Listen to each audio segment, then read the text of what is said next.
تشریف لاتے ہیں محمد حماد اللہ، آپ کا تعلق LDA اسکول جوہر ٹاؤن سے ہے۔ جپٹ کر پلٹنا، پلٹ کر جپٹنا، لہو گرم رکھنے کا ہے ایک بہانہ۔ پرندوں کی دنیا کا درویش ہوں میں، پرندوں کی دنیا کا درویش ہوں میں، کہ شاہین بناتا نہیں آشیانہ۔ جناب صدر اور معزز سامعین، السلام علیکم ورحمۃ اللہ وبرکاتہ۔ حضرات محترم، شاہین ایک پرندہ ہے جو اپنی رفتار، اپنی وقار، اپنے شکار سے اقبال کا منظور نظر نہیں بنا۔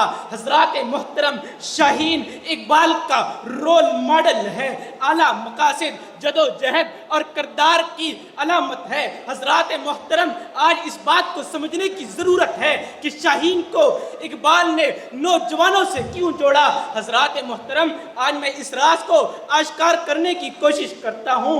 شاہین کہنے کو تو ایک پرندہ ہے، مگر ان تمام صفات کا حامل ہے جو ایک مرد مومن، ایک مرد مجاہد، ایک مرد آہن کی پہچان ہوتی ہے۔ جناب عالی قدر اقبال نے تو آج کے نوجوان کو شاہین کے ساتھ جوڑ دیا، لیکن افسوس، صد افسوس کہ آج کا نوجوان کرگس کی خصوصیات اپنائے ہوئے مغرب کی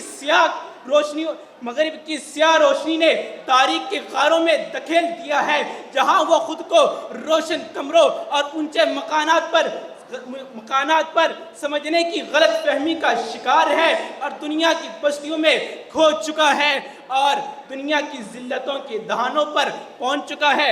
صدر عالی وقار اگر یہ اقبال کے شاہین ہے تو اقبال کا مزاج نہیں کہ وہ پستیوں میں زندگی گزارے، اقبال کا مزاج نہیں کہ وہ پستیوں میں زندگی گزارے۔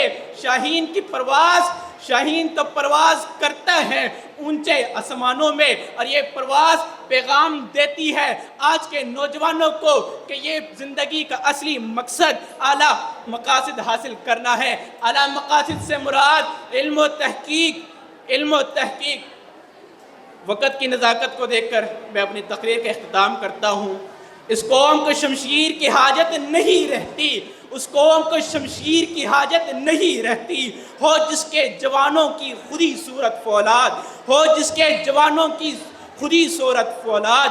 شاہین کبھی پرواز سے تھک کر نہیں گرتا، شاہین کبھی پرواز سے تھک کر نہیں گرتا۔